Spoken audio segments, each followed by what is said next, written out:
ಚಿಕ್ಕಬಳ್ಳಾಪುರ ಹೊರವಲಯದ ಚಿದಲಪುರ ಗೇಟ್ ಬಳಿ ಕಟ್ಟಡವೊಂದು ಬಾಡಿಗೆಗೆ ಪಡೆದು ಕಟ್ಟಡದಲ್ಲಿ ಯೂರಿಯಾ ಬಳಸಿ ನಕಲಿ ಆಯಿಲ್ ತಯಾರಿಕೆ ಮಾಡುತ್ತಿದ್ದ ಆಯಿಲ್ ದಂಧೆ ಮೇಲೆ ಜಿಲ್ಲಾ ಆಡಳಿತ ಅಧಿಕಾರಿಗಳು ದಾಳಿ ಮಾಡಿದ್ದಾರೆ.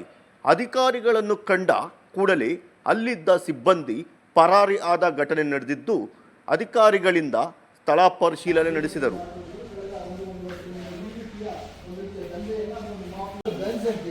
ಆ ಕಂಪನಿ ಕೂಡ ಈಗ ನಕಲಿ ಅಂತಿದ್ದದ್ದು. ಮತ್ತೊಂದು ಕಡೆ ಅದರ ಪಕ್ಕದಲ್ಲಿ ತಾವು ನೋಡ್ಬೋದು ಗಲ್ಫ್ ಲೇಯರ್ ಅಂತೇಳಿ, ಇದು ಕೂಡ ಆ ಕಡೆ ಖಾಲಿ ಬಾಟಲ್ಗಳೆಲ್ಲ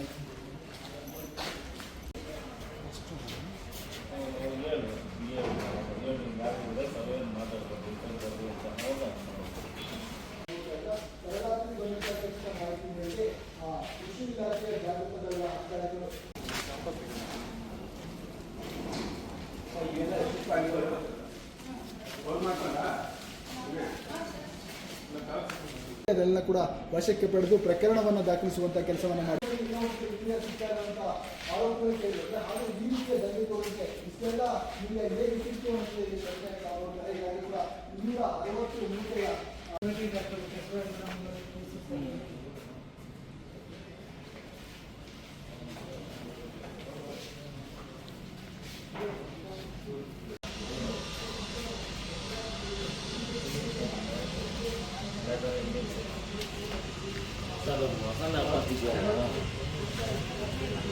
ಪ್ಯಾಕ್ ಮಾಡಿ ಸೇಲ್ ಮಾಡ್ತಾರೆ. ಪ್ಯಾಕ್ ಮಾಡಿ ಸೇಲ್ ಮಾಡ್ತಾರೆ.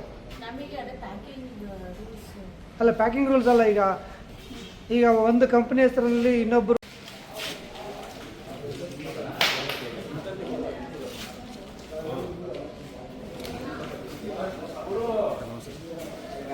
ಯಾವುದು ಸರಿ ಹೋಯ್ತು. ಈಗ ಯಾರು ತಗೋಬೇಕಲ್ಲ, ಅವ್ರಿಗೆ ಲೀಗಲ್ ಮೆಟ್ರಾಲಜಿ ಅವರಲ್ಲಿ ಅವರು ಬಂದ್ಬಿಡ್ಲಿ. ಇದು ಅಂದ್ರೆ ಪ್ಯಾಕಿಂಗ್ ಲೈಸೆನ್ಸ್ ತಗೋಬೇಕಾಗುತ್ತೆ. ಏನು ತಗೊಂಡಿಲ್ಲ ಅಂತ ಪ್ಯಾಕಿಂಗ್ ಲೈಸೆನ್ಸ್ ತಗೊಂಡರೆ ಏನು ಮಾಡ್ತೀರಾ? ತೂಕ ಮತ್ತು ಅಳತೆ ಇಲ್ಲ. ಅದೇ ಈಗ ಎಷ್ಟು ಸೀಸ್ ಮಾಡಲ್ವಾ ನೀವು? ಸೀಸ್ ಮಾಡ್ತೀವಿ. ಅದನ್ನೇ ಮಾಡಿ ಅಂತ ಹೇಳ್ತಾರೆ. ಈಗ ಎಷ್ಟಿದಾವೆ ಇವನ್ನ ಇದು ಮಾಡ್ಕೊಂಡು ಅದರಲ್ಲೂ ಕೂಡ ಒಂದು ಎಕ್ಸ್ಟೆಂಟ್ ನಕಲಿ ಆಯಿಲ್ ದಂಧೆಕೋರರು ಕಟ್ಟಡ ಬಾಡಿಗೆಗೆ ಪಡೆದು ಅಲ್ಲಿ ಸುಮಾರು 2-3 ತಿಂಗಳಿಂದ ಯೂರಿಯಾ ಬಳಸಿ ಆಯಿಲ್ ತಯಾರು ಮಾಡಿ ಪ್ರತಿಷ್ಠಿತ ಕಂಪನಿಗಳ ಹೆಸರಿನಲ್ಲಿ ಆಯಿಲ್ ತುಂಬಿ ಆಯಿಲ್ ಮಾರಾಟ ಮಾಡುತ್ತಿದ್ದ ಗ್ಯಾಂಗ್ ವಿರುದ್ಧ ಕೃಷಿ ಜಂಟಿ ನಿರ್ದೇಶಕರು ಹಾಗೂ ನಂದಿ ಗ್ರಾಮಾಂತರ ಪೊಲೀಸರು ಪ್ರಕರಣ ದಾಖಲು ಮಾಡಿಕೊಂಡಿದ್ದರು. ನಕಲಿ ಆಯಿಲ್ ದಂಧೆಕೋರರನ್ನು ಪತ್ತೆ ಹಚ್ಚಲು ಹಾಗೂ ಅವರ ವಿರುದ್ಧ ಸೂಕ್ತ ಕ್ರಮ ಜರುಗಿಸುತ್ತೇವೆ ಎಂದು ಕೃಷಿ ಜಂಟಿ ನಿರ್ದೇಶಕರು ಹಬೀಬ್ ತಿಳಿಸಿದರು. ನನ್ನ ಹೆಸರು ಹಬೀಬ್ ಎಸ್ ಅಂತೇಳಿ, ಜಂಟಿ ಕೃಷಿ ನಿರ್ದೇಶಕರು, ಚಿಕ್ಕಬಳ್ಳಾಪುರ ಜಿಲ್ಲೆ. ದಿನಾಂಕ 7/6/26 ಸಾಯಂಕಾಲ ಸುಮಾರು ಒಂದು 9:45 ಗಂಟೆಗೆ ನಮ್ಮ ಕಚೇರಿಯ ಸಹಾಯಕ ಕೃಷಿ ನಿರ್ದೇಶಕರು ಜಾರಿದಾಳನ್ ಅವರಿಗೆ ಒಂದು ಮೆಸೇಜ್ ಬರುತ್ತೆ, ಮಾಹಿತಿ ಬರುತ್ತೆ. ಈ ತರ ಕೃಷಿ ಬಳಕೆಗೆ ಯೂರಿಯಾ ಏನಿದೆ ಅಗ್ರಿಕಲ್ಚರ್ ಪರ್ಪಸ್ ಟು ಬೇರೆ ಇಂಡಸ್ಟ್ರಿಯಲ್ ಪರ್ಪಸ್ಗೆ, ಕೈಗಾರಿಕೆ ಪರ್ಪಸ್ಗೆ ಈಗ ಚಿದಲಪುರ ಗ್ರಾಮದಲ್ಲಿ ಯೋಜನೆ ನಡೀತಾ ಇದೆ ಅಂತ ನಮ್ಮ ಮಾಹಿತಿ ಬಂದ್ಮೇಲೆ ನಮ್ಮ ಅಧಿಕಾರಿಗಳು ನಿನ್ನೆ ರಾತ್ರಿನೇ ಬಂದು ಎಲ್ಲ ಸೀಸ್ ಮಾಡಿಸಿ, ಪೊಲೀಸ್ ಇಲಾಖೆಯಿಂದನೂ ಸಹಕಾರ ತಗೊಂಡು ಸೀಸ್ ಮಾಡಿದ್ದೀವಿ. ಇವತ್ತು ಬೆಳಗಿಂದ ಕಾರ್ಯಾಚರಣೆ ಶುರು ಮಾಡಿದ್ದೀವಿ. ಸುಮಾರು ಒಂದು 260 ಬ್ಯಾಗ್ಸ್ ಈ 4 company, Shriram fertilizers and chemicals limited ಅಂತೇಳಿ ಗುಜರಾತ್ ಕಂಪ್ನಿ, ಇನ್ನೊಂದು GNFC ಅಂತೇಳಿ GNFC Gujarat company, Shriram fertilizers and chemicals limited ಅಂತೇಳಿ ಇದು ರಾಜಸ್ಥಾನ್ ಕಂಪ್ನಿ, ಇನ್ನೊಂದು ನ್ಯಾಷನಲ್ ಫರ್ಟಿಲೈಸರ್ಸ್ ಲಿಮಿಟೆಡ್ ಅಂತೇಳಿ ಇದು MP ಇಂದ ಇದೆ. ಈ 3 ಕಂಪ್ನಿಯಿಂದ ಸುಮಾರು 260 ಬ್ಯಾಗ್ಸ್ ಕೃಷಿಗೆ ಹೋಗೋ ಒಂದು ಯೂರಿಯಾನ, ಸಬ್ಸಿಡೈಸ್ ಯೂರಿಯಾನ ಬೇರೆ ಕೆಲಸಕ್ಕೆ ಇಂಡಸ್ಟ್ರಿಯಲ್ ತಗೊಂಡು ಮಾಡ್ತಾ ಇದ್ದಾರೆ.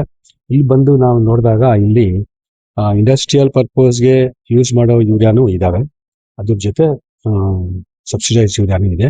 ಇದು ಏನ್ ಮಾಡ್ತಾ ಇದ್ದಾರೆ, ಫೇಕ್ ಆಗಿ ಮಾಡ್ತಾ ಇದ್ದಾರೆ ಅಂತ ನಮ್ಗೆ ಒಂದು ಇದು ಮಾಹಿತಿ. ಏನಂದ್ರೆ ಈಗ ಇಲ್ಲಿ 4 ಕಂಪ್ನೀಸ್ DEF ಅಂತ ಏನು BS6 ಇದಾಗ್ತಾರೆ, ಡೀಸೆಲ್ ಇಂಜಿನ್ಸ್ಗೆ BS6 ಏನು ಪೊಲ್ಯೂಷನ್ ಕಂಟ್ರೋಲ್ ಅವರು ಹಾಕ್ತಾರೆ.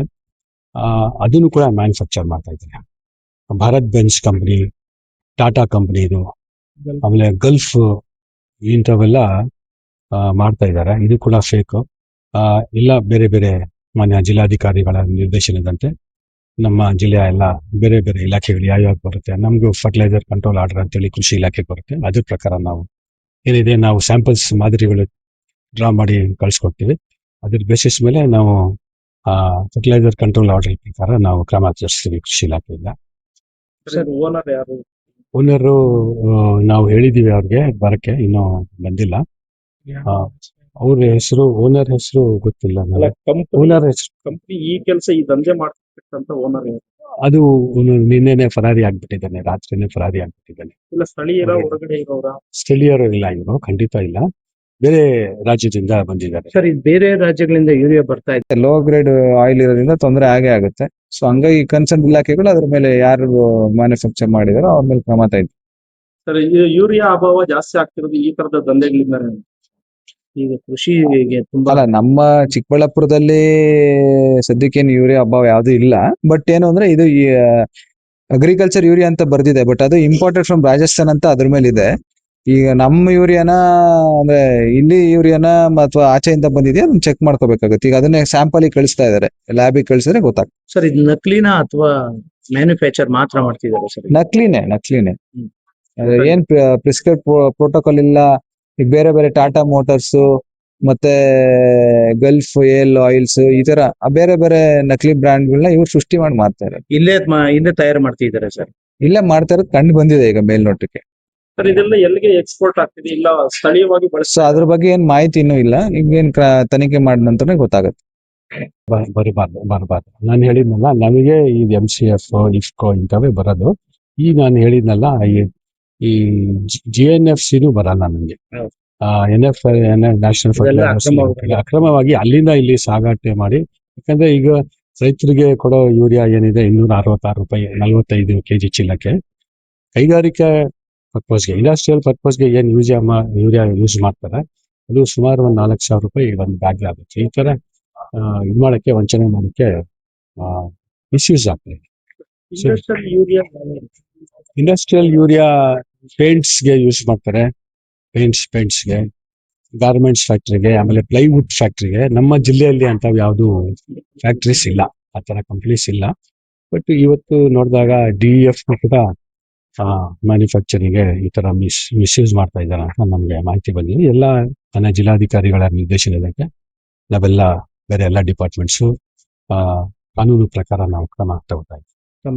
ನನ್ನ ಹೆಸರು ಆಬಿದ್ SS ಅಂತೇಳಿ, ಜಂಟಿ ಕೃಷಿ ನಿರ್ದೇಶಕರು, ಚಿಕ್ಕಬಳ್ಳಾಪುರ ಜಿಲ್ಲೆ. ಲೋ ಗ್ರೇಡ್ ಆಯಿಲ್ ಇರೋದ್ರಿಂದ ತೊಂದರೆ ಆಗೇ ಆಗುತ್ತೆ. ಸೊ ಹಂಗಾಗಿ ಕನ್ಸರ್ನ್ ಇಲಾಖೆಗಳು ಅದ್ರ ಮೇಲೆ ಯಾರು ಮ್ಯಾನುಫ್ಯಾಕ್ಚರ್ ಮಾಡಿದಾರೋ ಅವ್ರ ಮೇಲೆ ಕ್ರಮ ತೆಗೆದು. ಸರ್ ಯೂರಿಯಾ ಅಭಾವ ಜಾಸ್ತಿ ಆಗ್ತಿರೋದು ಈ ತರದ ದಂಧೆಗಳಿಂದ. ಈಗ ಕೃಷಿಗೆ ತುಂಬಾ ಅಲ್ಲ, ನಮ್ಮ ಚಿಕ್ಕಬಳ್ಳಾಪುರದಲ್ಲಿ ಸದ್ಯಕ್ಕೇನು ಯೂರಿಯಾ ಅಭಾವ ಯಾವ್ದು ಇಲ್ಲ. ಬಟ್ ಏನು ಅಂದ್ರೆ ಇದು ಅಗ್ರಿಕಲ್ಚರ್ ಯೂರಿಯಾ ಅಂತ ಬರ್ದಿದೆ, ಬಟ್ ಅದು ಇಂಪೋರ್ಟೆಡ್ ಫ್ರಮ್ ರಾಜಸ್ಥಾನ್ ಅಂತ ಅದ್ರ ಮೇಲೆ ಇದೆ.